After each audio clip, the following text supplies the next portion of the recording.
if I could, it's come to my attention that we, in point of fact, have a quorum, and so we can begin the meeting. This is an important meeting to begin because once we end it, then there's going to be some refreshments out there. So we'll see what that is. Just in terms of logistics, by the way, so for those of you who haven't been here before, restrooms are out the door down to the left, and before you get to the athletic offices, they're immediately on your right. So that's the easiest thing for you. Let me do a quick roll call. So Cheryl Rose, Deborah Alsa, not yet. Mike Graham, Tim Fogarty, not yet. Tim will be here. Good. Jasmine Jones, John Pepper, here. And look who's coming. It's her turn. Kim Yamoyo. Here. There you are. Laura Sanregret. Here. God, we're on a roll. We have 3 in a row here. Micah Cameras. Here. 4 in a row. Odell Owens. Here. Making it 5. Oops. Pastor Tate. Sorry. Sally Westheimer, however. Yes. Here. There you are. Thank you, Sally. Steve Schiffman. Not going to be here. Not going to be here. Okay. Terry England. And Toylan O'Neill. So, thank you very much for being here. The first item on the agenda is of the minutes of the agenda. I'm sorry. Yes, there we go. Thank you.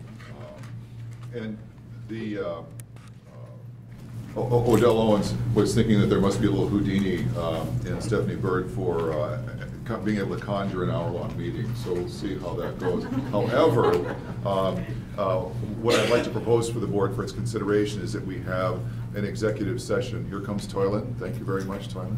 Is it that we have an executive session to discuss the executive director search? I think that that's appropriate. So does that sound like a good idea for all of you?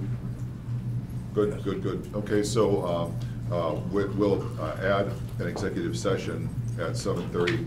And those of you who will not be in executive session, you can go out and start enjoying whatever it is that's out there. And this will be incentive for us to keep the executive session brief so that we can go out there too.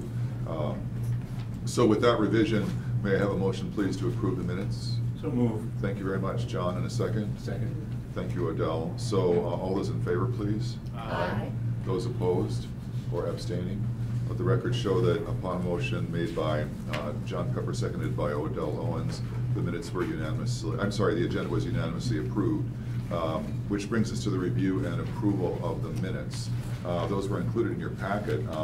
Kudos. These are corrected from the ones that were sent to you that were incorrect twice. So my apologies for having way too many files with CPP board information, but these are the correct ones. Kudos on the minute taker. I mean, just in terms of their incredible completeness, even though there were the problems in the previous ones. I move a motion to accept the minutes. Thank you very much, Odell. Do we have a second? Laura, thank you very much. Any further discussion? All those in favor? Aye. Those opposed or abstaining?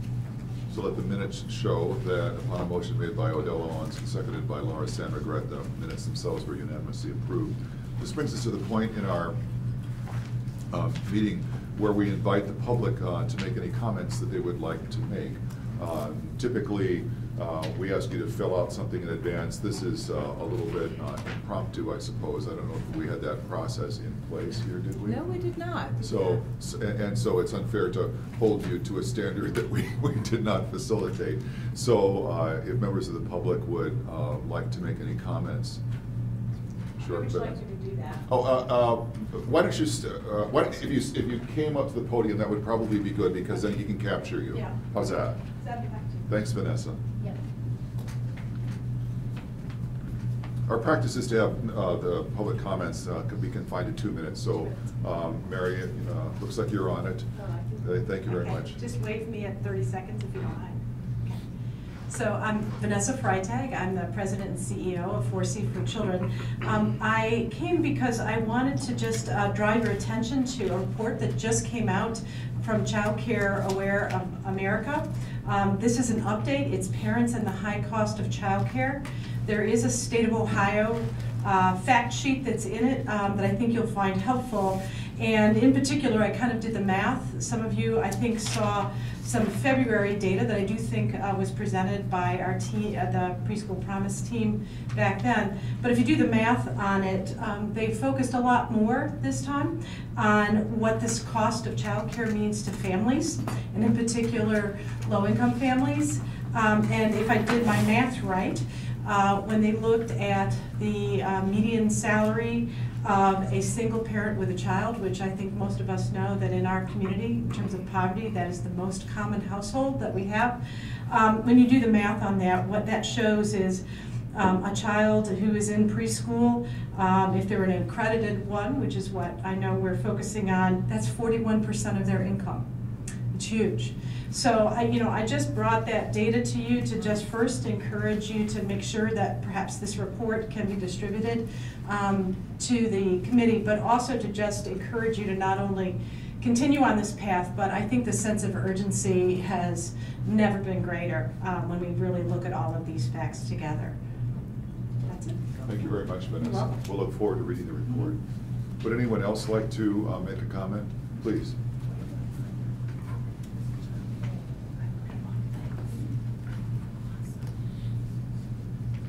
Is that the only copy you have? Is that the only copy of the report? Perhaps you could email, did you have it digitally that you could? I do. I'd be happy Yeah, to. why don't you get it to Stephanie, who can then distribute it to all of us? Yeah. Thanks, Vanessa. Good evening, my name is Rob McDaniel. I'm the president of Metrics IQ. Metrics IQ has been contracted by CPP, as most of you know, to provide all of the enrollment, eligibility, and customer service for the organization. Just visiting here for the next few days to visit with our staff here in Denver. I'm open to any questions and will be here after the meeting if anyone of you have specific questions or comments for me.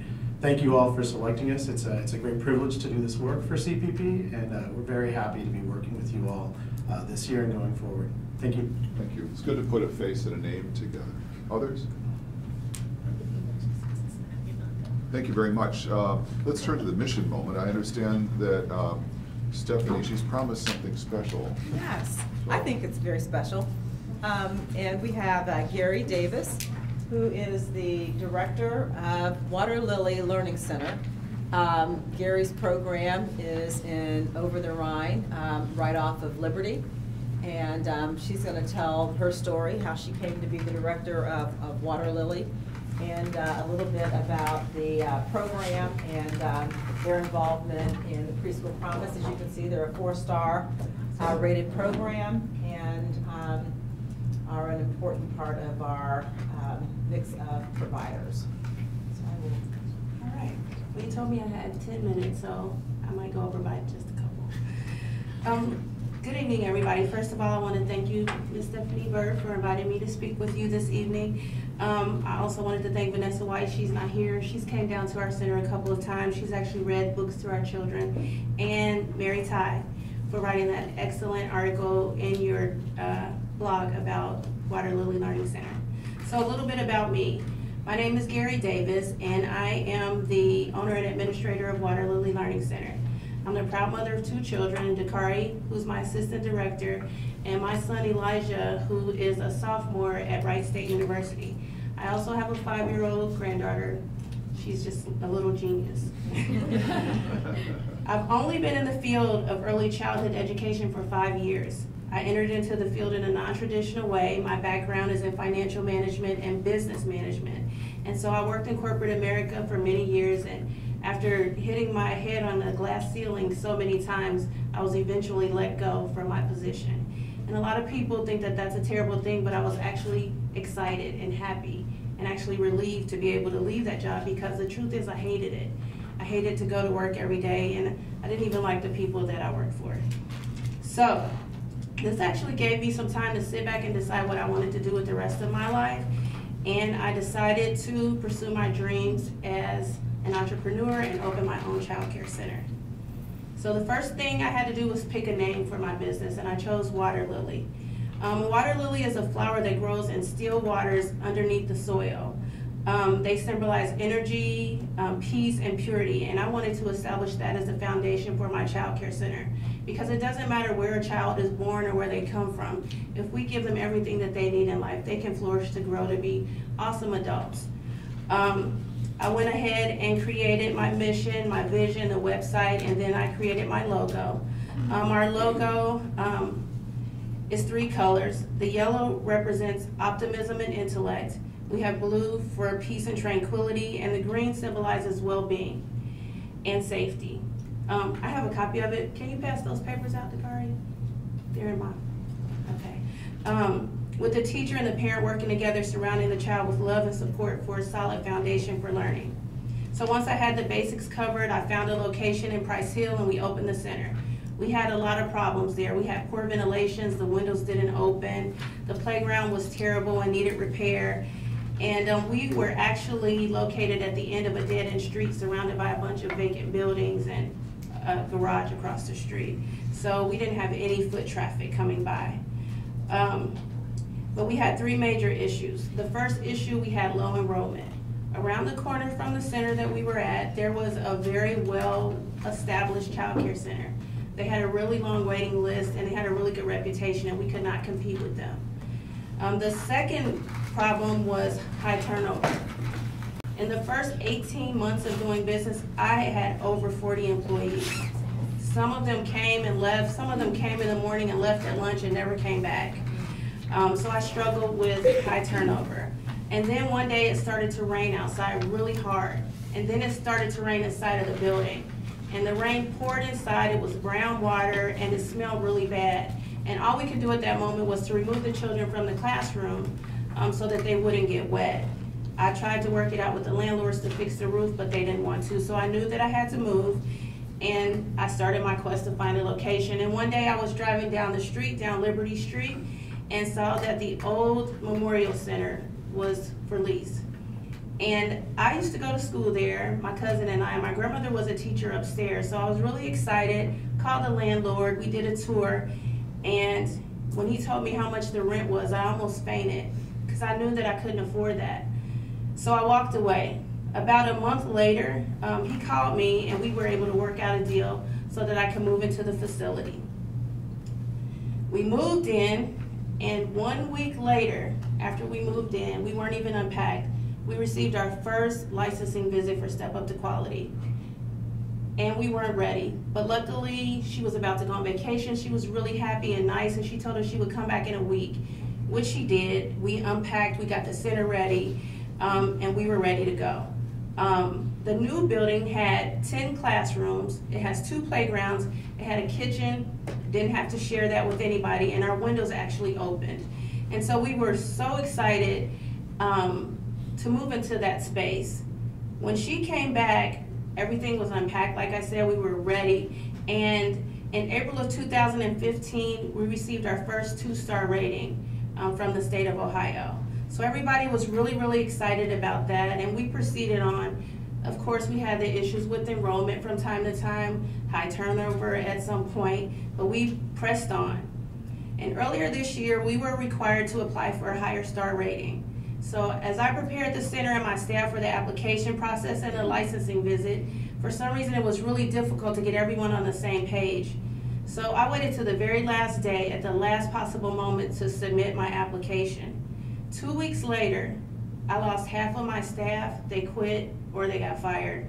At any rate, they weren't there anymore and we were struggling. We only had enough staff. I put myself in a classroom and my daughter in a classroom.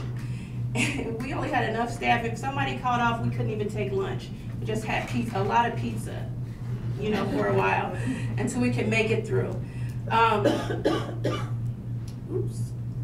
So the day arrived when the licensing specialist showed up, and on that day we had 3 call-offs.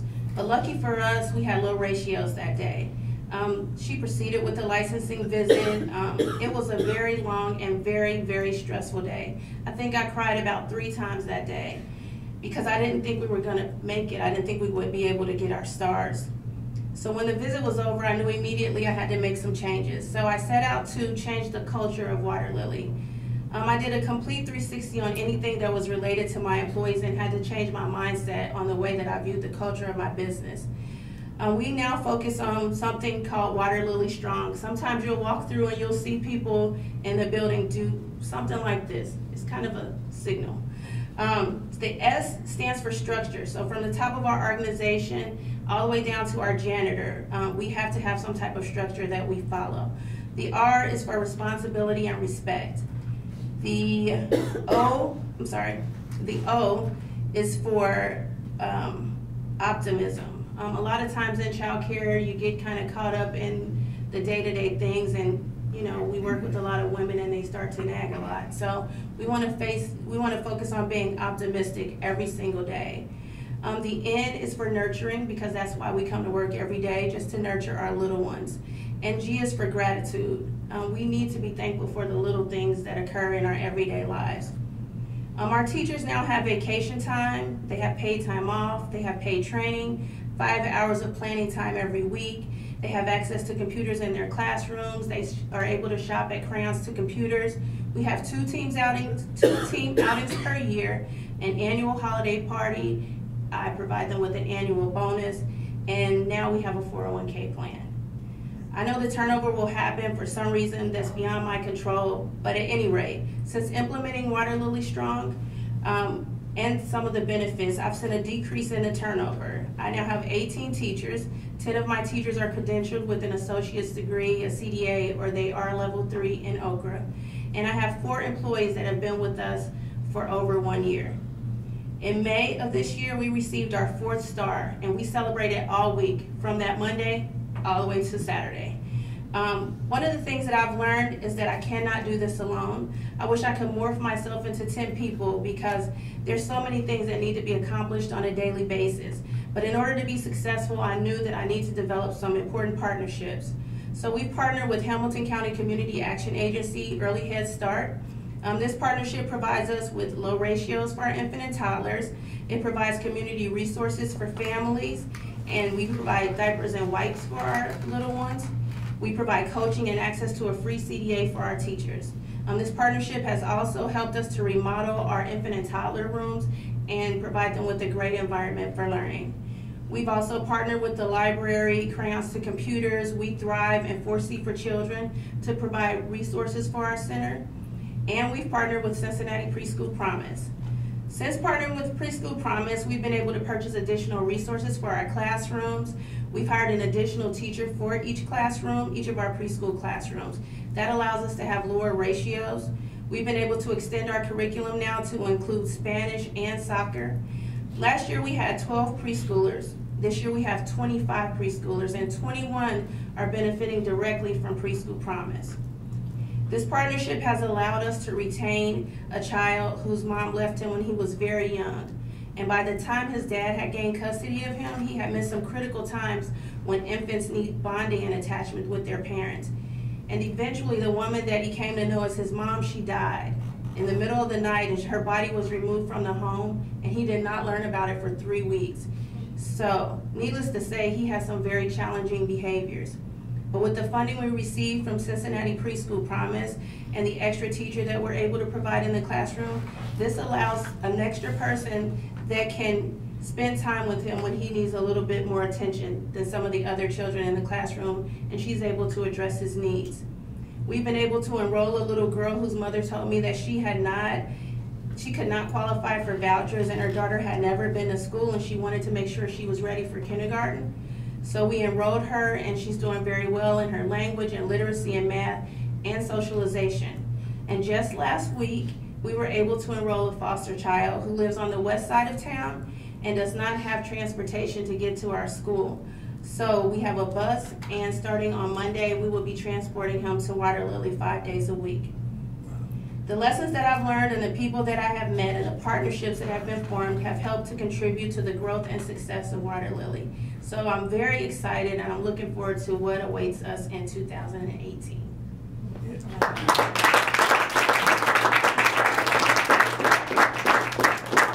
anybody have any questions at all? I want to know, where were you located in Price Hill? We were located on State Avenue. Oh. It used to be an old Head Start home-based facility Okay. a long time ago. travel State Avenue a lot down the road. Yeah, we moved in I signed the lease, and the week we moved in, they cut the street off for the whatever viaduct thing they were building down there. That's why it was a dead end. Yeah. Of all of the changes that you implemented with Water Lily Strong, which ones would you say were the most effective in really changing the culture? The structure. I just learned that if the office is a mess, everything is a mess. And so we really had to revamp a lot of our systems and make sure that they funnel all the way down. I mean, even the janitor, you know, he has to sweep the steps or the center looks dirty. And so he has a checklist that he has to complete every day just to make sure that he does what he's supposed to do. But if we just let him come in and do what he wants to do, we might not get anything done. So I think the structure was the first and most important part that we had to implement and make some changes. What do you see as the most likely best path to reduce turnover? I think that teachers need more money and support. I do pay my teachers a little bit more, which means I make a lot less because I have 18 teachers, but they can't live off of minimum wage. And I had a lot of turnover when I was paying just minimum wage. So just being able to afford them a little bit of extra money, and then just some benefits, paid time off. Just if they go to a training class, they get 4 PTO hours. So they can take a half day off and do whatever they want to do, and still come back to work a little bit rejuvenated the next day. The image I have, Gary, is of sort of concentric circles of lives transformed. You know, the outer ring is all the children whose lives you touch, but of course then there's the families that they're part of. But, and then there's the ring inside, which are the teachers. It's like a ripple in the wake of That's right. in the lake of water lily. There you go. You were waiting for this comment. Yeah, I was weren't you? waiting. I had that in my notes. So- Good job. But what I was going to say, thank you. So, but what I wanted to say too is that, you know, you're in the middle of it, you know, and it's really clear as you speak that your life has been transformed through all of this. Yeah, the last position I held, the one that I got fired from, my boss used to always say, "Figure it out." I hated him. That was his favorite answer to every, no matter what it was. He's like, "Figure it out, figure it out, figure it out." But if he would have never said that to me, I wouldn't have been able to figure this out. Yeah, right. So it was a lesson learned over a period of time. Yeah. Well, Can thank you you bring again more for being children here. in? Do you have space for more students? Oh, yeah. You So do? our capacity is 187. Right now, we enroll 93 children. We've just opened a new classroom, and we have space to open an additional classroom. Well, So, how can we fill it up? I know, that's what I'm trying to figure out. How to get more children there. We're trying with the transportation. We're trying really to find ways to compete against CPS. No offense, but you know, they do steal some of our students and some of our teachers.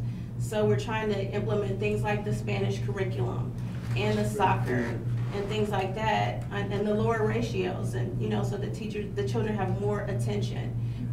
But we've been able to do that with the help of Preschool Promise. Before, I would have been able to afford to have 2 teachers in 1 classroom, and it's very beneficial for the children. So Gary, as an entrepreneur and a businesswoman, do you see the opportunity that something like Preschool Promise, is it gonna lead you to have a very successful business because Yeah, of this because program? now I can plan for next year. I didn't plan for this preschool year because I didn't know how many children I would have or how much money I would have. But next year, I can plan to fill up because both of my preschool classrooms are almost filled right now. And so I can plan to have them filled and budget and market better for next year because now I have more resources. That's great. That's great. So finally, I would just like to again thank you, Ms. Stephanie, for inviting me to speak with you guys. And I would also like to thank each and every one of you. The work that you're doing requires a lot of time, patience, and energy. And the work is very important, and you all are doing an amazing job. So thank you very much. Thank you.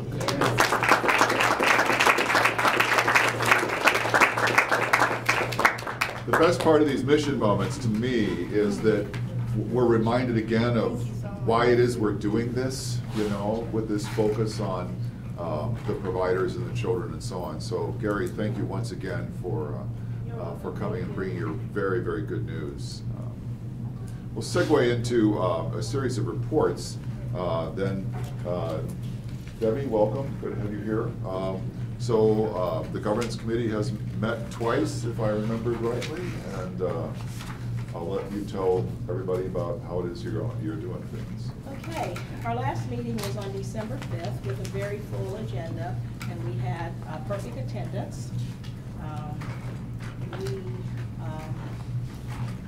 focused on about 3 or 4 items. The first one I'd like to bring tonight in the form of a recommendation from the committee, which was made yesterday to the executive committee, that one of the original 9 responsibilities that was listed for the governance committee was preparing the board for the annual evaluation of the CEO.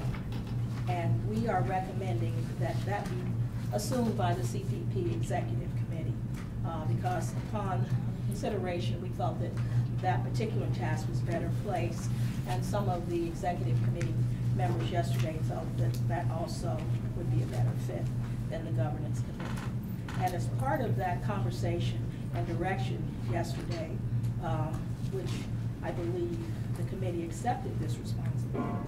In principle, the executive committee requested that we calendar this responsibility with specific start and end dates, as well as detailed action steps to be referred back to the executive committee. This will be done as part of the 2018 governance calendar, which should be completed probably in mid to late January and sent back to the board via the executive committee. In 2018, let me clarify that this preparation will kick off once we have a permanent executive director, and that the focus in 2018 will be more on developing measurable goals and objectives with a timeline for evaluation benchmarks in 2018 and 19. And that will be done in concert with the board. So we do plan to continue with our 8 remaining responsibilities as outlined, and we don't plan to farm them out to any other committees. Yes, Odell? Yeah, I wasn't clear on why you felt that the executive committee should do the evaluation. And typically in most organizations, it is the governance committee that prepares the evaluation. Well, I will lean on my committee members who were there with perfect attendance to help me out. Sally and Micah. Tim's not here. Well, I think we felt there were 2 reasons. One is the governance committee's business is usually the board. We're overseeing the work of the board. The executive committee also has considerably more interaction around the big issues with the executive. So those were sort of the 2 reasons why it felt more appropriate for the executive committee than the governance committee. Micah, do you want to add anything? I think that summed it up nicely. Father Graham, would you like to add anything? Just to underline a point that you yourself made, we want to make sure that the board is involved in the process, both on the front end of goal setting and then on the back end of evaluation. So the executive committee will kind of be on point for helping to shape with the executive director the goals for the year. However, then what we'll do is we'll run them by you for your input, feedback, and consent. And then what we'll also do is propose to you a kind of approach to how it is that we'll handle the evaluation at the end of the year. Undertake that evaluation, share with you for comment and feedback before we share with the executive director. So we want to make sure that we involve the full board in the process in appropriate ways as we develop it. So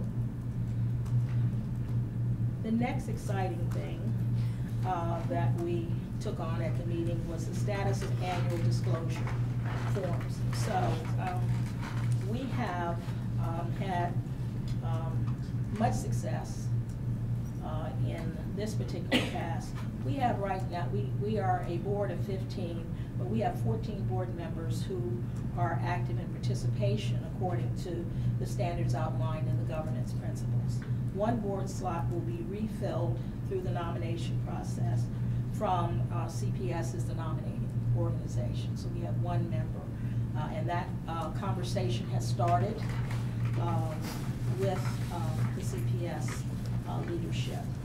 So tonight was supposed to be a big night for us and for Micah. He was supposed to collect the one remaining disclosure form that we do not have. And seriously, this is a very important requirement that we, no, it's not you. Because I turned one in and then I was told they're not teachers. The person in question is aware. Okay. That's right. Okay, so that person is aware and has affirmed that we will get the form. So at our meeting, what we did, we took a look at all of the disclosure forms that we had received and determined that there were a couple of board members that needed to amend their forms based on the definition of conflict of interest. That's not necessarily a bad term, it's a disclosure term. And what we want to do is, once we get all of the forms, send them over to our legal counsel, Mark Jenke, and ask him to take a look at them. There are some notes that we'll send over that Stephanie will compile and send over to him. I think the relevant question for this group is we're seeking an answer to the question relative to on what types of votes do board members need to recuse themselves from if they have a quote-unquote conflict of interest or have disclosed a conflict of interest. So the goal is to try to get those forms to Mark as early as possible, as soon as we receive the form that we're missing, so that we can get back to the board in January and February timeframe. Each year, as we looked at our calendar, the annual meeting in September will be the distribution point for those disclosure forms. And so we're hoping to have everything annually wrapped up before December in terms of review of the disclosure forms. I just wanted to add, within our governance principles, it is stated that board participation is very important and board members are expected to attend the majority of board meetings. In 2018, we have 11 scheduled meetings and potentially a July meeting, which I think is yet to be scheduled. So when we say majority, we did not put a number on it, but we do expect reasonable attendance and participation. Each board member is expected to fully participate on one of the standing committees, and those are finance, community engagement, and governance. The executive committee is appointed by the chair of the board, and so we have 6 members of the executive committee. I believe the 3 chairs serve plus 3 others, the chairs of the standing committees. So the governance calendar is expected to be completed, and what we're doing is taking each one of the 9 tasks that we were given. We are going to calendar those. That includes the tasks that we asked the executive committee to take on. We're going to calendar those, start and end date, and work on detailed action steps and assignment of responsibilities at our January 9th meeting. So, Micah, Sally, do you have anything to add? Nope. It's a lot of whiteboard work. We were up, so we're whiteboarding, if you will, up on the 4th floor. Any questions for Debbie? Thank you very much for that report, Debbie, and for your leadership on this work. I remember as I was reading through the governance documents a couple of times earlier on, thinking, well, there's another one for the governance committee, and there's another one for the governance committee, and there's another one for the governance committee. So thank you for tackling a formidable but very important agenda on our behalf. Thank you. And thank you to Sally, Micah, and Tim, and Stephanie. It's a lot of fun. Come check us out sometime. There you go. There you go. So we'll turn things over to Stephanie now, who will take us through a interim executive director look back, it looks like. Yes. But before I get to the look back, just wanted to clarify an issue that we talked about at the last board meeting. You'll remember that there was a discussion about the coaching collaborative, and Terry raised some concerns about some feedback she had received from a provider about concerns about the provider's potential, or the coach's potential competition with the provider as related to either teachers or children, and the potential for that provider that coach who works for another provider being in a position of stealing teachers or children. There were also questions raised, I think, from board members, or a reminder that cultural competency was one of the things that we said was going to be really important as we were matching coaches to programs. And so the board asked that we talk with Terry and talk with the provider to get more information. Brittany did that, went out and met with Terry, also had met with the provider, clarified the concerns. They had been addressed prior to the meeting.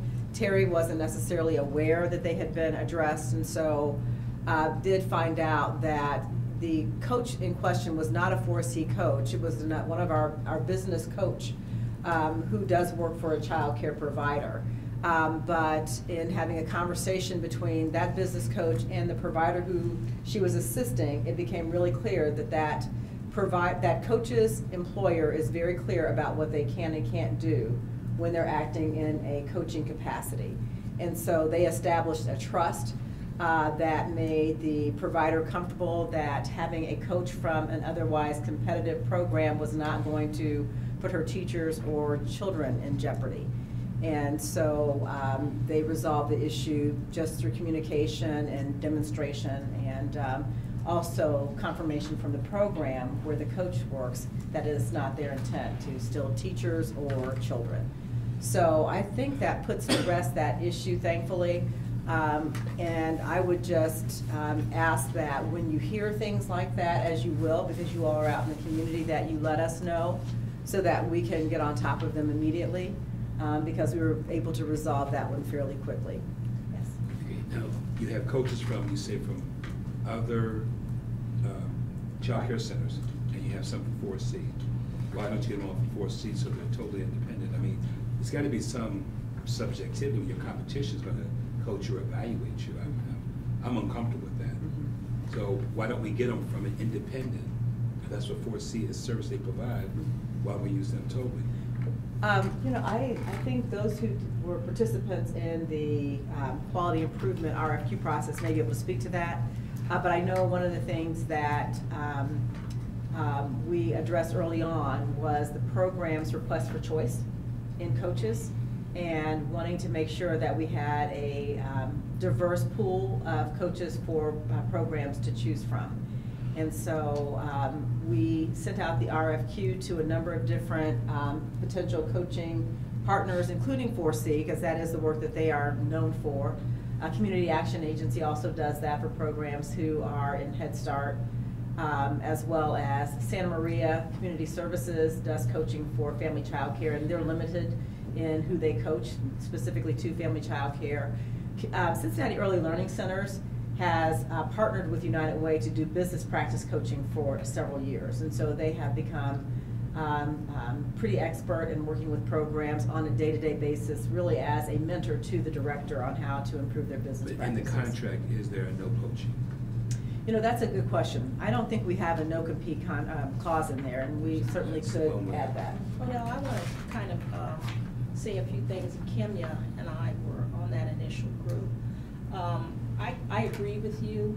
I think in the best of all worlds, that independent point of view would be the best way to go. I think that there are so many things that we need to take a look at with quality coaching and learn from, and that certainly is one that we may need to reflect back on. I do support what Stephanie said that the issue of choice came up. Okay. So, but that issue could be and can be managed, I believe, in some different ways. So I don't know that I'm agreeing more with you that in the best of all worlds, that would be But at least the put best no way. poaching in the contract. Yes, at least that, no with poaching. some, At some least no language about poaching. recruiting. So I think that really does need to be looked at. Kimmy, did you want to add anything? No, I'm just learning about this. What strikes me here is that this is the kind of conversation that we can file under things we're learning as we go along, so as to improve the process as we go forward. So thank you very much, Odell, for the question. Any more on this? No, Okay, that's all. great. So I thought because this is the last meeting of the year that I would humor you all with kind of a look back on what has been accomplished in the 12 months of this board's evolution. And it has been a really, really active board, as you all can attest to, because you're doing the work. But it is, this is just a high-level look at some of the decisions that have been made, the actions that have been taken, that have gotten us to an enrollment of 1,086 children, with 81 programs participating, both in the district and in the community. 14 quality improvement sites that are actively working with a coach, another 6 that are pending approval, and another 11 in the pipeline for our quality improvement program. And none of that could have been possible if you all had not been willing to be at the table, asking questions, probing, and then also weighing in on the work that we're about. And so you have this PowerPoint, but I'll just go through some of the things. This is by quarter.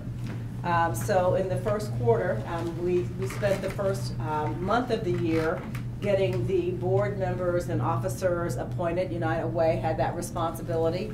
That happened on January the 21st of this year, and only after 2 months of really trying to figure out how we were going to create the balance of 5, 5, and 5 with the skill sets and experiences that we thought were important. We issued a project management RFP because I think one of the things the board realized is that this was going to be a heavy lift and we needed to have some speed to market by having a project management firm work with us. And so we issued an RFP, and that was in February before the board actually had its first meeting. We had our first meeting on March the 2nd, and lo and behold, approved the name Cincinnati Preschool Promise. A lot of creativity there, but I think you all realize that we shouldn't lose the brand that had been built over 3 years. Parthenon came on board in that first meeting and got onboarded by the end of March and was actually working by the beginning of April. We conducted board orientations for every board member, approved the board observer role because you may remember that they were not on board when we first started, and actually approved the master agreement, which I think we all thought was going to be a much longer process, and it was a long process, but got that done within the first quarter.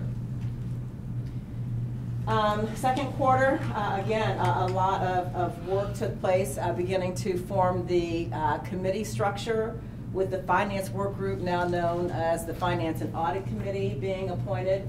The Cost of Quality Committee was appointed. We got the short-term budget, short-year budget approved for the year ending June 30th. Also approved interim staff, which we came to learn that interim staff doesn't really necessarily pan out in terms of trying to hire people, but we tried.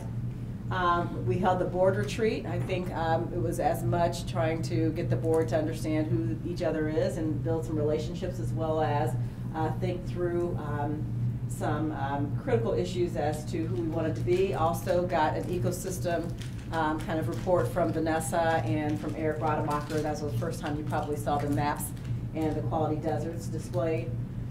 We selected Metrics IQ as the data system partner after several of the board members helped us with that RFP process. The quality improvement coaches were selected, or partners were selected through an RFQ process that was managed by board members and staff.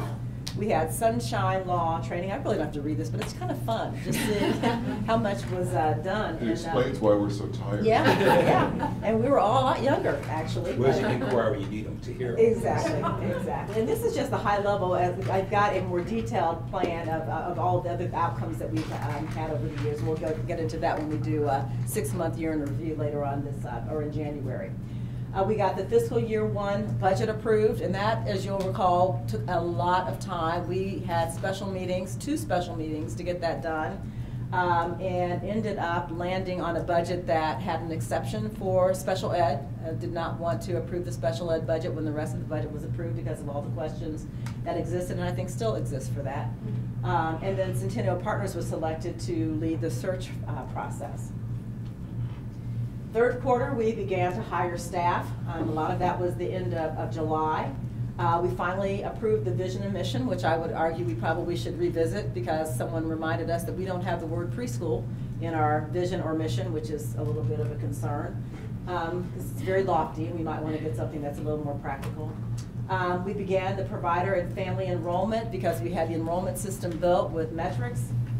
Provider policies such as allowing programs a provisional status to participate, then allowed us to have more providers eligible to accept the tuition assistance. And also we passed the policy of what happens when a program loses their star. The governance principles were approved, and in that we extended the board terms. The governance committee was able to pull a fast one and add 9 months to each of your terms. And so we have new terms for board members, different from what you thought when you first joined. We had the first annual meeting in September. All of the standing committees were approved, as Debbie mentioned, and we have 1 ad hoc committee, and that is the Cost and Quality Committee. We've selected an evaluation partner in OSU and have begun to track our participation of children as well as providers in quality improvement and tuition assistance. And so when you look at this last quarter, I think, to me, it seems like there weren't as many decisions, but I think it speaks to our being more in a stable state. We have a lot of conversations. I went back and looked at all the minutes. A lot of dialogue, not a lot of decisions. And that may be that we're not bringing things to the table for decisions because we've made a lot of them this year. I think that will rev up again next year as we begin to look at the strategic plan. With the new executive director, begin to look at the data that we are beginning to pull together on what additional capacity do we have, what vacancies do we have, how many more children can we serve, and what does the data from the district look like as we're looking at the total picture and not just the community-based providers, because we're getting really good at looking at the community provider data. We still have a lot to learn about what is happening for the children who are in the school district programs. But we did finally approve the special ed expenditure at $530,000 for the first year, got the audit approved, and then also just recently got approval for the wage and benefit survey that I just saw that is almost ready on a SurveyMonkey tool. So a lot done. I hope you all feel good about it. I'm going to applaud you because you've done a lot of work. And thank you for that. But I guess as much as it's important to take a look back, it's also important to take a look at where we're headed. And there is a lot that we need to begin to focus on as we turn into 2018. I think we are finally at a point, at least with the community-based providers, of understanding what we have in the market. You know, where we have our enrollment is pretty stable, always opportunity for growth. We learned this week that we have excess capacity, or available spaces, I should say, of about 270 slots in our quality programs. And so our first priority is to identify the strategies that allow Gary to open up the classroom that she has available that's not open, and the other providers that have space available to get those spaces filled. That, to me, is the highest priority. Because we know that that capacity is there, and we know that there are children out there. I got new data from Eric Rademacher. There are now 10,000 children, 10,500 3- and 4-year-olds within the district. And so we were saying 9,200 based on the 2015. That number has grown. So that's additional opportunity to, you know, educate parents and make sure that they understand what the Preschool Promise is about and encourage them to enroll. Stephanie, do you think people are not banging the doors because we have not educated them enough? I think we're speaking the wrong language. 10,000 people. I mean, we need to learn more from parents, what they know and what they don't know. We're going to do a parent survey with OSU to find out why they selected, why they haven't selected, so both participating and non-participating. My sense of it is that the why for Preschool Promise is much different in what it took for us to pass it and to convert existing children to Preschool Promise than what it's going to take to convince families who are struggling with life to even see it as a priority, not even know that it's an issue. Right. And so, Gary, one of the stories that Gary told me was, well, she mentioned the woman whose child was 3 years old and never been in preschool. She just happened to be walking down the street and said, oh, I need to get my child in preschool.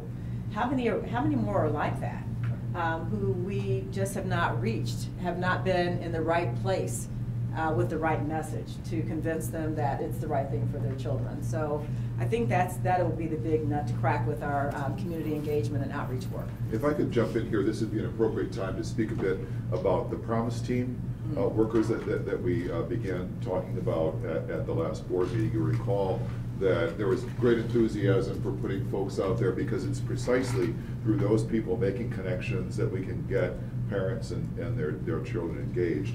So what you did at the last board meeting was remand that, as it were, to the executive committee for decision making, and asked as well for the finance and audit committee to be able to review to make sure that we had the money for this. So we had a very thorough discussion about this in the executive committee yesterday. Long story short, the finance and audit committee will meet next week, and they're going to dive into this a bit more, and then this is going to come back to us in January on the 11th for our reconsideration and approval. The issue was that there were a number of things, like, are there job descriptions yet? So we have carryover money that'll take us through September. Is it September? Yes. Yeah, but what about the rest? But what about the rest of the year? What's the funding plan for that? So that rather than approve something that sunsets, that we have some sense as to what the full year funding will be, as well as this is something we're going to want to see as sustainable. And so, what would the funding plan in year 2 be? And to have a better sense as to, there's some seasonality to the number of people, from what I understand, that we're going to want to have engaged, although there'd be a core group who would be always engaged, and so we want to understand that a bit more. So Stephanie's going to work with Florence and others in the course of the next couple of weeks to help sharpen those numbers such that we can come back in early January, approve that such that we can get those people ramped up, ready to go as soon as possible in the new year, because we have a window, we know, in January that we want to be able to meet. So, Florence, we're counting on you. So, we'll try to give you the tools you need to do the job. So that's all I can say for now. I'm trying really, really hard, and there are a lot of different angles that Cincinnati Preschool Promise has not touched yet. We met with Project Connect. There is 605 homeless children between 0 to 5 years old of age. Mary and I have met with Interface Hospitality. I'm scheduled to meet with the Homeless Coalition. That's one aspect of it. Yesterday morning, I spent the morning taking 2 mothers around whose children have not been to preschool, trying to get them involved in the program, showing them different centers, because they still want the option of choice, explaining to them how the process works. I'm only one person, I can't do all of that. Right. You know, so when we look at the numbers and we look at the groundwork that needs to be done and covered, it's kind of like, you can only move me so many places. Gotcha. I got 2 parents in the morning, and then right now I'm working on trying to figure out all the daycare centers or all the child care centers that have transportation and what is their radius that they're willing to travel in. So we compare them with parents to say, here's where you can go for your transportation need until we come up with a solution for that. So I'm doing my best for you guys, but there's only so much of me. But you know, you're at a place right now where it's kind of known for the students who volunteer in the community, who are looking for student projects. Xavier's known for that. So, see, I know a person could put a good word in for some students. Unfortunately, Mr. Odell or Dr. Odell, I'm a hands-on type girl and stuff, so I gotta kind of see it with my own eyes to know which way it's gonna go. And my team is helping me here. I mean, you know, we're almost kind of like a Promise team ourselves, but we are the Promise team until we get a new one. And so, and I guess the thing that I would ask is that we not let perfect be the enemy of good, because we are still learning. And I hope the expectation is not that we have a job description that has every I dotted and every T crossed, with a regimented schedule that says who's going to be where, when, how many. Amen. Because I think we need some flexibility to learn. to try some things. This is where innovation happens. And so I appreciate the need to have something sketched out and understanding how the funds will flow, but I also want us to have a bias towards getting it done more quickly than maybe getting it done absolutely correctly. I just build on that. The start that's been made here, I think in any measure, has to be said to be outstanding. As we move into year 2, as you look at Denver, they made a huge jump in enrollment in year 2. 2,500 or 3,000. They were actually at 500 after year 1, but I just was reminded that the Denver Public School wasn't in that. So it's really important that we really get a target for 18, 19. And clearly we can't be stable at 1,000. We should be moving toward 2,000 anyway next year. And how we do that is going to require what you do, Florence. I hope you can attend the meeting. We're going to have an engagement committee meeting on Friday. She'll be there. Florence will be there, because I want, in that engagement committee, the #1 priority to me is to help flesh out exactly what will be brought to the finance committee in terms of the structure of this, to get it going in January so that we can go into 18, 19, having gone out to the families and start to enroll kids to get the 450 up to, I don't know what your target would be, but if it's 1,000 here. We have to help you in any way necessary to get the visibility across CPS and preschool. We cannot continue to come to meetings, and here we don't have that visibility. Maybe you can't do it alone. I don't know if you have to, Father. I'll go see Laura tomorrow. If it would help, it probably would. It would probably just confuse things. But we've got to get the visibility on this data. What John is referring to is, as we have brought OSU on board to do the evaluation work, they have found that in our trying to get parent information to do the parent survey that I mentioned earlier, that we can get the information on who is getting Preschool Promise funding, but the parents don't currently know that they're receiving Preschool Promise funding if they're enrolled in the district. And so the district is applying the funds to the families who could use it, but they're not letting the families know that they have that funding source. It's just not their process. And so I think, to me, that means we have to really step back and re-envision what we want the Preschool Promise to be. And think about it in the context of, do we want to renew this for 2022? And if so, how are we going to build the awareness, the outcomes, and the visibility for it if parents don't even know that they receive it? And so that's a conversation that I think we have to have with the district. And I don't think they're opposed to it, it's just how their system runs. But the implications for that are pretty significant. And yet we're enrolling individual families in the data system and in programs and are able to capture that in community-based programs. We want to have a single, seamless program that allows us to talk about all of the children's outcomes and have all the parents know the value, and that this is putting money in their pockets. Because if they don't feel that, we're not going to be able to show the brand value. And why would they renew it in 2022? Sally's been trying to get in. Yeah, a couple of things. One is that we learned from Denver in the first meeting we ever had with them, however many years ago that was, that they, after the first year, families didn't know they were receiving the funds, and they started sending an invoice that would be, 0 at the bottom. This is what it costs, this is what you're getting, this is what you're paying, but this is what you're getting from the Denver Preschool program. So that every month or every quarter, whatever it was, they would see the monetary benefit they were receiving. And that really made an impact on me about, they learned this when they started thinking about renewal and people didn't know they were getting the benefit. So that's just Who sent that, out of curiosity? Mm-hmm. It was the Preschool Promise organization that sent that? Yes. To the the Denver Preschool program, right. I just wanted to say one other thing, that Stephanie gave us a great review of what the board did over the past year.